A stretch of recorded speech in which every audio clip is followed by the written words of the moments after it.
welcome to this episode of Night Sky News for December 2022 with me, astrophysicist Dr. Becky Smethurst.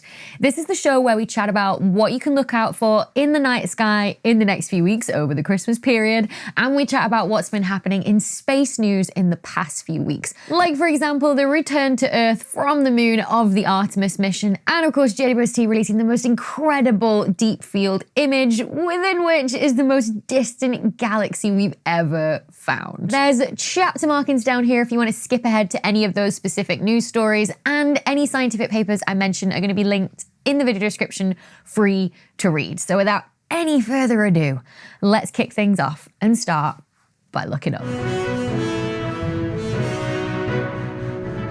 By the time this video goes live, we'll have just passed the solstice on the 21st of December, marking the longest nights here in the Northern Hemisphere and the shortest, nice warm nights down in the Southern Hemisphere. Wrap up warm because there is a lot to see in the Christmas period in the night sky. Starting on Christmas Eve, the 24th of December, when a tiny slither of a crescent moon will pair up with Venus and Mercury just after sunset in the southwest. This is visible worldwide, but it might be a little bit difficult to spot them because they're going to be low down near the horizon, and they're not going to hang around for very long after sunset before they too set as well. The further south you are, the higher they'll be in the sky and the better chance you have at spotting this. Also on the 24th and 25th of December, I want you all to double check whether the ISS, the International Space Station, is passing overhead for your location. Because here in the UK, at around 7 a.m. on Christmas morning, the International Space Station will pass directly overhead for 7 minutes. It's very bright and moves very fast on the sky. So I wouldn't want any young kids out there to confuse it for Father Christmas's sleigh, because it is very convincing. So I'll pop a link in the video description down below so you can check whether it's going overhead either on the night of Christmas Eve or the morning of Christmas Day, just so you know that there's no confusion. By Boxing Day on the 26th of December, the crescent moon's going to be just that little bit chunkier and will be close to Saturn on the sky. Again, in the southwest after sunset, but this time higher in the sky, so it should be easier to spot. So wherever you are in the world, this should be fairly easy to spot, but again, the further south you are, the longer Saturn will stick around before it sets. If you struggle with finding Saturn normally, this is the perfect time to try and look for it when it's near to the moon, which is much easier to spot. Then you can crack out your telescope and you can see the rings in its telltale yellowish glow. Now, obviously, this all depends on if you get clear skies in the betwixtmas period, but that period is most definitely the time to go planet hunting, with all of the naked eye planets visible in a line. That's the flat plane of the solar system, right? So from the western horizon up, you've got Venus, then Mercury, Saturn, Jupiter, and then Mars. Now, technically, you've also got Uranus and Neptune hidden in there too, but you're gonna need a telescope, maybe binoculars on a tripod if you've got good eyes to see these, just because they're so faint. If you think about what it means to have all the planets visible in the night sky all at the same time, essentially it means that all the planets are stacked in their orbits on one side of the solar system, which is pretty cool to think about. On the 28th of December as well, look out for a conjunction of Mercury and Venus when they get very close on the sky from our perspective. If you look to the west just after sunset on the 28th, they'll pass within 1.5 degrees of each other, which is about 3 full moon widths, or if you hold your arm out at arm's length, it's about 2 or 3 fingers worth of distance away from each other. If you also saw them with the crescent moon on the 24th, notice how much closer they've gotten since then. Then on the 29th, look out for the half moon pairing up with the very bright Jupiter before the almost full moon passes by Mars on the 3rd of January, and then into the winter hexagon on the 4th. The 4th also happens to be the day that Earth is at perihelion, its closest position to the sun in its sort of oval-shaped orbit. Slight tangent back to the winter hexagon, though. The winter hexagon's not a constellation, but it's just a pattern in the shape of a hexagon or a circle in the winter sky that's sort of 6 of the brightest stars that ring the constellation of Orion. So starting from the bottom right with Rigel in Orion, you go across to Sirius, the dog star, one of the brightest stars in the night sky, up to Procyon, and then up to the twin stars Castor and Pollux in Gemini. Then at the very tippity top is Kepler before you come back down again to the red star Aldebaran in Taurus. Trust me, once you've spotted it, you won't be able to unsee it, and you'll constantly be drawn to it in the night sky. And it'll be visible for the next couple of months or so. In fact, at this time of the year, it's visible the entire night from sunset to sunrise, wherever you are in the world. Again, the further south you are, the higher it will be on the sky, and the further north, the lower it will be. And last but not least, something to look forward to in January in the new year. It's the conjunction of the very bright Venus with yellowish Saturn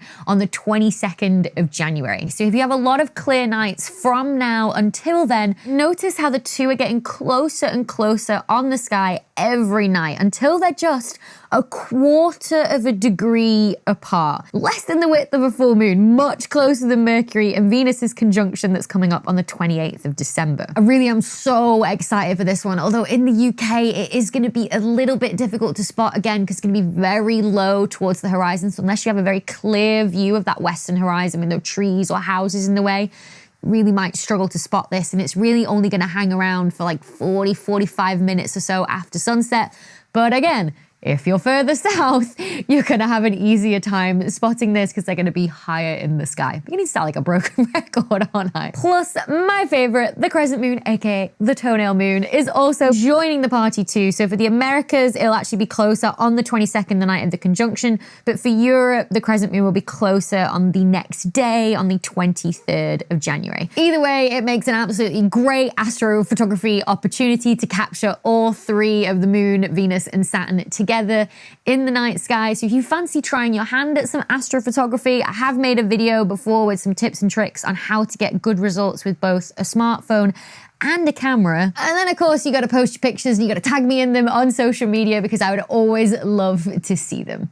All right, that's enough of looking up at the night sky. Let's come back down to Earth now and chat about what's been happening in space news in the past month.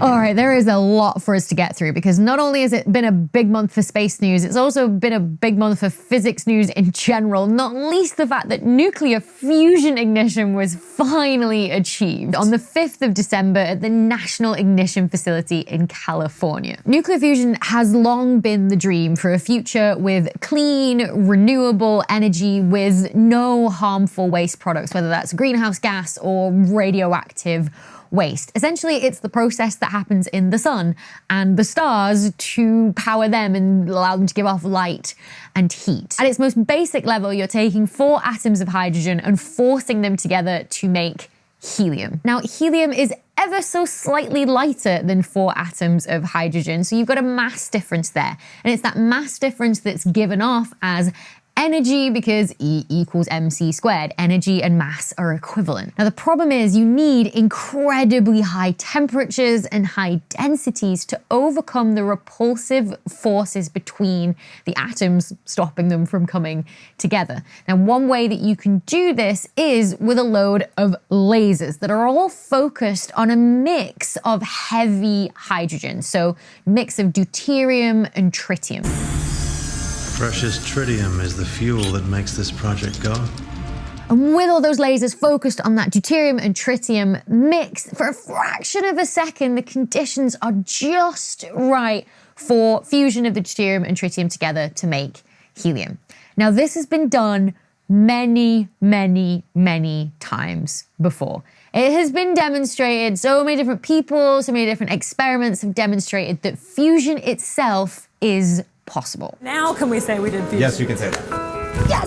We did fusion! What's new this month and what's never been achieved before is something called ignition. When the energy given off by the reaction is more than what you put into it. It starts to heat itself and create the right conditions for fusion so that it is self-sustaining. Now, the Livermore Lab in California has been trying to achieve this for decades now by firing 192 lasers onto a canister holding a pebble of deuterium and tritium smaller than a grain of rice. Now, computer simulations of this reaction and the positions of the lasers and the impact that all of them will have essentially help you to understand understand what's going to happen if, I tweak this position of this laser over here or this position of this laser over here.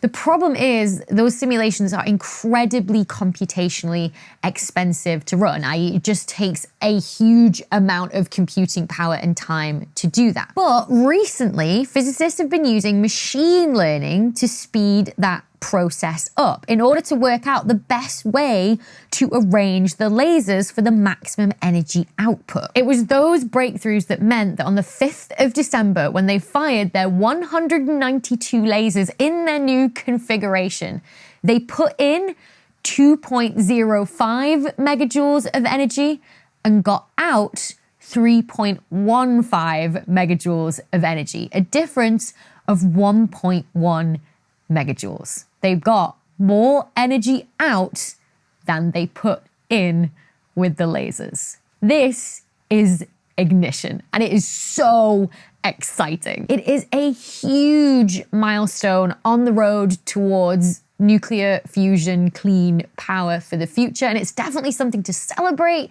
but it doesn't mean that we'll be powering our homes and our cars with fusion just yet. Wait a minute, what are you doing, Doc? I need fuel.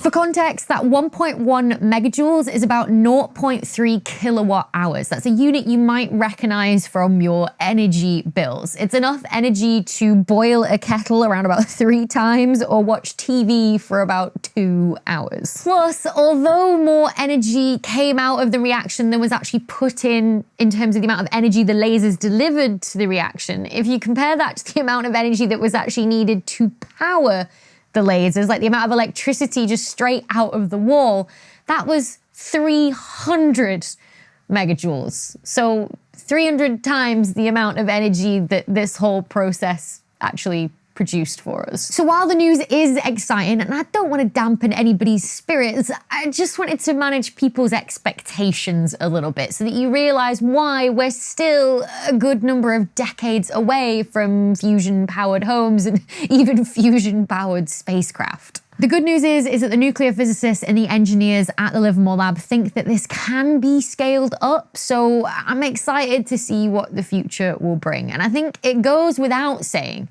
that if there are any budding young physicists out there, then nuclear fusion would be an amazing field to work in and do research in and just contribute to that goal. They're going to need all the minds that they can get on this. Not only did we have a fusion breakthrough this month, but we also had the return of the Orion spacecraft of the Artemis 1 mission, which splashed down in the Pacific Ocean off the coast of the Mexican Baja Peninsula on the 11th of December 2022 after a successful 25-day mission to the moon and back. Since my last night Sky News in November, which was just after launch, the spacecraft entered lunar orbit, which took it 432,210 kilometers away from Earth, which is the furthest that any craft that is rated for human space travel has ever been. And then on the 5th of December, it actually came within just 128 kilometers from the lunar surface, its closest approach to the moon of the whole mission, before burning its engines to bring it back to Earth. It was an incredibly successful test of the mission. It did everything that it was supposed to do, and the team in the next year or so are going to be poring over all of the data that was recorded during the mission, and also going over a couple of the glitches it experienced as well, which there were a few, like for example, the guidance system, which essentially used the stars to guide the spacecraft so it knew which direction it was going in. Obviously that was very sensitive to light, to be able to see the very faint stars, but it kept getting completely overexposed by the thrusters on the spacecraft. So there was some couple of tweaks to fix that, and they'll probably be looking at that again to change before Artemis 2. Then on the 7th day of the mission, they just completely lost all contact with the craft for about 47 minutes. No one still quite knows why, so you can bet they're definitely going to be looking at that. And then the SLS rocket that launched Artemis 1 was so powerful in the end that it damaged the ML1 launch pad at Kennedy Space Center, which now needs substantial repairs before the next launch. So there is a lot to go over and analyze before the launch of Artemis 2 in May 2024. And the plan for that is to actually have astronauts on board, pretty much do the exact same mission where they launch, loop around the moon and come back again, but this time just for a 10-day mission rather than a 25-day mission. But obviously with astronauts on board, the stakes are a lot higher. But that is enough now of nuclear physics and space exploration. Let's get into the astrophysics. One of the milestones passed this month was the breaking of ground on the Square Kilometre Array telescope, or SKA, at 2 sites, one in South Africa and one in the Australian outback. This will be the world's largest radio telescope once constructed, covering an area of a square kilometre with 200 radio dishes and 131,000 antennae that look a bit like Christmas trees. Its goal is essentially to trace the entire history of hydrogen gas in the universe. So from the very early days of the universe through the formation of galaxies and in our own galaxy today as well.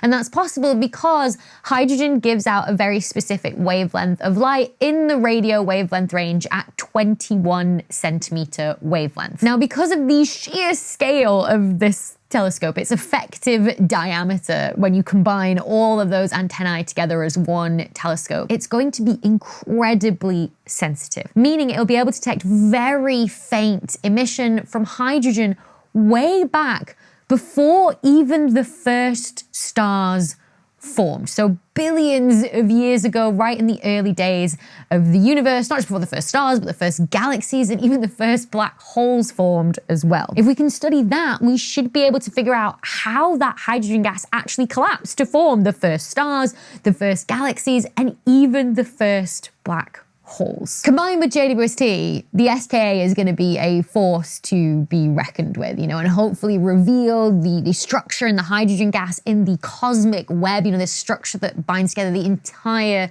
universe and all of the galaxies. Plus, since it's just a bunch of antennae, it should be fairly easy to construct, with first light planned as soon as 2027. Now, before we get on to the results from JWST, I just want to chat about the Hubble Space Telescope for a bit. Now, there was a study that came out this month from Toenail and collaborators on Kepler 138d, who used the Hubble Space Telescope and the Spitzer Space Telescope to observe 13 transits of this planet, and then used the Keck telescopes and Mauna Kea to get a radial velocity curve, which is when you observe how much the star wobbles as the planet orbits it. Now, from this data, you can get at both the mass of the planet and the size of the planet as well, so that you can work out its density. Turns out this planet is about 1.5 times the size of Earth, but 2 times heavier than Earth. Now, the authors have suggested that the best way to explain this planet's really high density is if over half of its volume was water, essentially a water world covered by an incredibly thick ocean. Now, there's no confirmation yet of whether there was any water vapor in this planet's atmosphere with the data that they had, but you can bet that the authors will be applying to observe this with JWST to follow up on these results in the next year of observations. Now, sticking with the Hubble Space Telescope results for just a little bit longer, with 2 papers from the SkySurf project from Windhorst and Carlton and collaborators. Now, what this project aims to do is to take all 200,000 images in the Hubble Space Telescope data archive that have been taken over the past 30 years of its operations and subtract all known sources of light from them.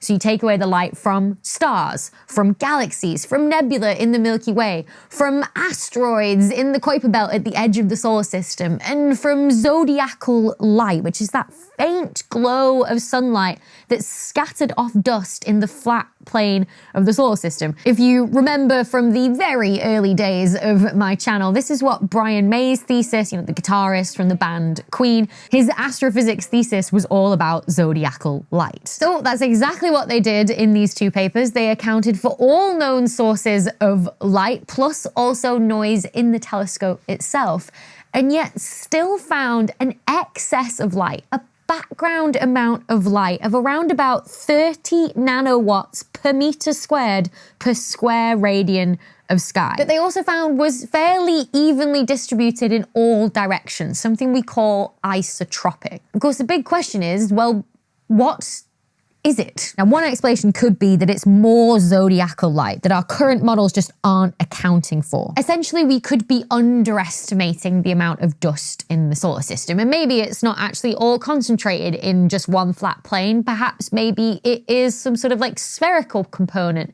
to the dust, explaining why it's isotropic, i.e. all the same in every direction. And maybe that's been left behind by comets, which are often on these sort of weird orbits above and below the plane of the solar system. Or it could be cosmological in nature, like coming from the entire universe, essentially. Again, explaining why it's isotropic. Something like the cosmic microwave background, for example, but in visible light, not microwaves. Efforts for now, though, are going to really be focused on improving these models for zodiacal light, seeing if we can observe this dust more as well and observe it in all of these different directions, perhaps put some more constraints on it, on how dense it actually is, see if there is this spherical component to it, before we start exploring cosmological explanations. And finally, last but not least, let's chat JWST. It's been JWST month here on my channel to celebrate 1 year since it launched back in December 2021. How has it been a year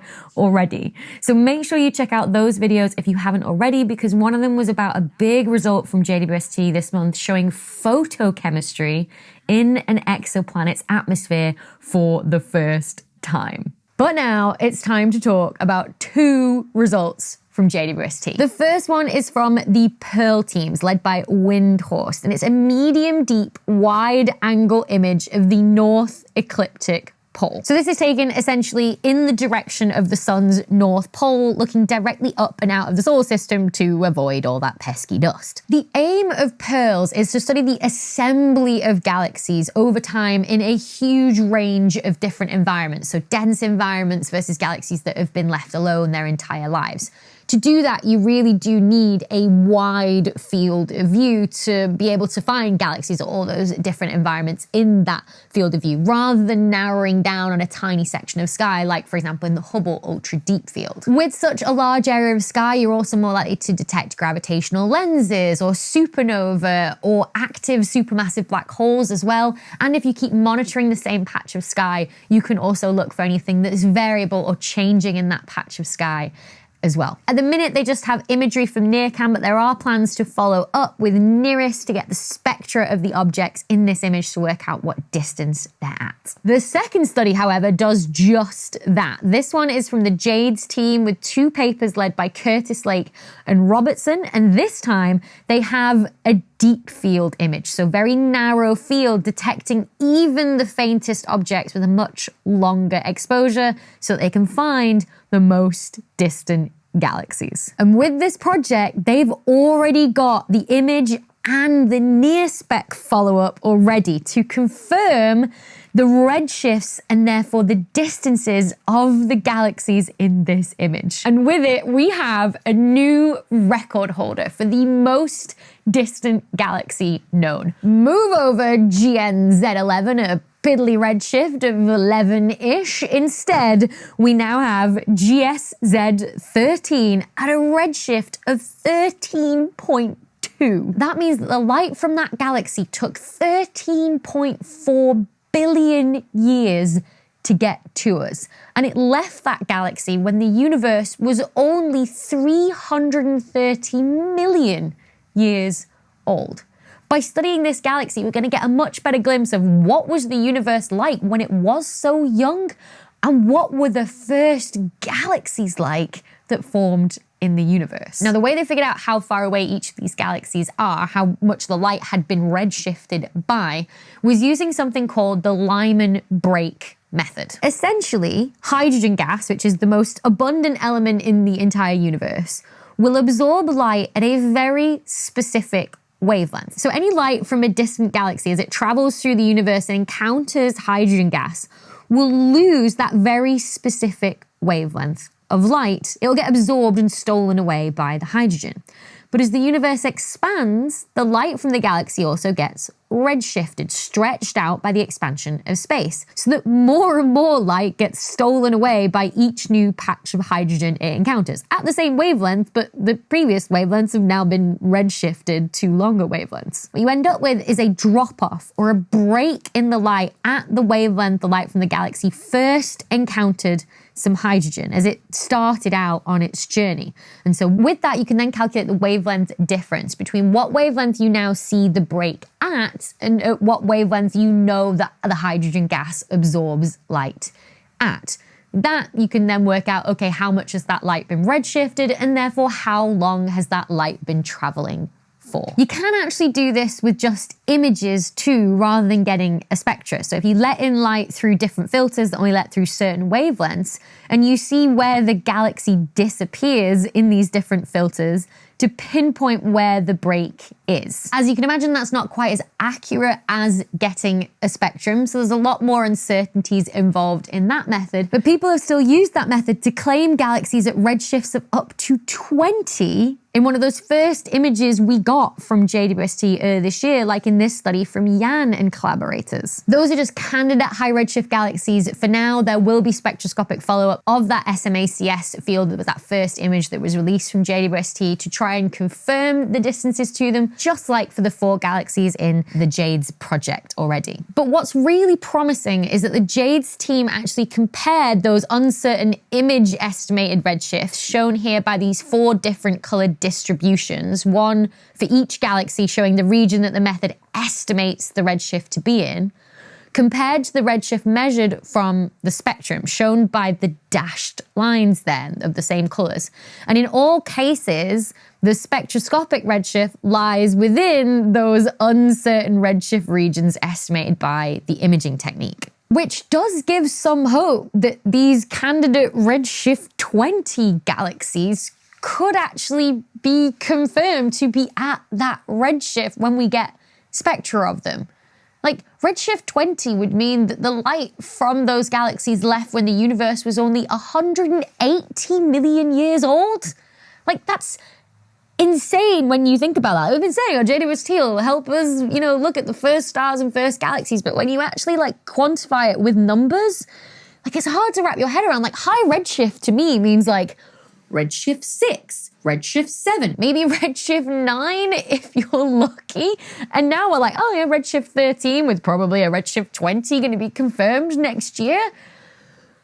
I mean, it's just crazy. And I think it definitely just sums up how much the community absolutely loves this telescope. All right, that's it for Night Sky News for this month and for this year as well. This will be my last video of the year. I'm taking a good 2-week break over the Christmas period, but I will be back in January. I feel like we might have to continue the tradition of reacting to space memes for something fun in our first week back to work in January. So along with tagging me in all of your shots of the night sky, make sure you tag me in the best space memes that you see, online in the next couple of weeks as well, and they might make it into my video.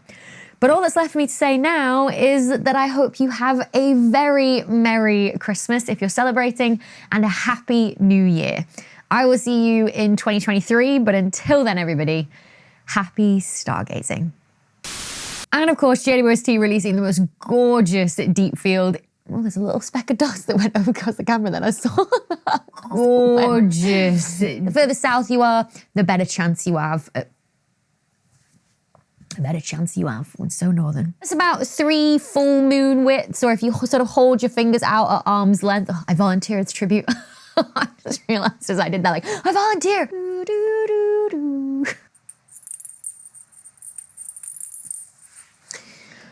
Sorry, I get very distracted Saturdays in the Christmas tree. I'm just like, oh, he's so pretty. Oh, 430, 210, not 215. I was so close. I thought I'd remembered it. I was like, gold star me. No. Asteroids in the Kuiper belt.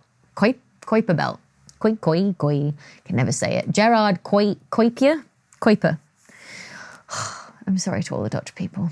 By comets to try and explain this ghostly glow. Ghostly glow. It's actually quite difficult to say. Oh, hello, Jingle Bell. That's actually crotch smell. I've actually been sat with my legs Like, oh no. There's a tiny bit of Velcro on the mic cable and it pulled off the thing. So along with any pictures of the night sky you managed to capture, make sure you also tag me in any space memes. Space memes? Space memes. Find yourself a redshift 13 galaxy.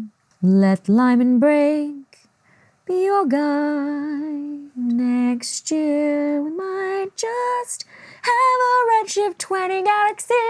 Something as well. That's not very good. It's a good song though. Whoever sang it originally, Quaking in the Boots with my version. Quaking in the Boots.